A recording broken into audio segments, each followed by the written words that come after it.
আসসালামু আলাইকুম ওয়া রাহমাতুল্লাহি ওয়া বারাকাতুহু।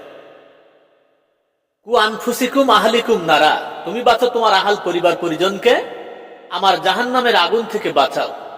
আল্লাহ তাআলা কিন্তু এই কথা বলেছেন, কিন্তু দেখা যায় আমি আমার ভাইকে বাঁচাতে পারছি না, আমি আমার বোনকে বাঁচাতে পারছি না।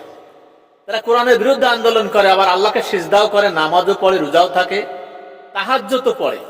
আচ্ছা, আল্লাহ তাআলা কি এইসব ইবাদতগুলোকে কবুল করবেন? যে তুমি সারাটা রাত আমার ইবাদত করলে, সিজদা করলে তুমি আমাকে, আর মসজিদ থেকে বাইর হয়ে তুমি আমার বিরুদ্ধে আন্দোলন করছো, আবার তুমি রোজাও থাকছো বা তাহাজ্জুদ পড়ছো, আল্লাহ কি তোমার চালাকি বোঝে না? না তুমি ইসলাম বোঝো না? গোলামি, দাসত্ব সবকিছু মহান রব্বুল জাতের জন্য করতে হবে।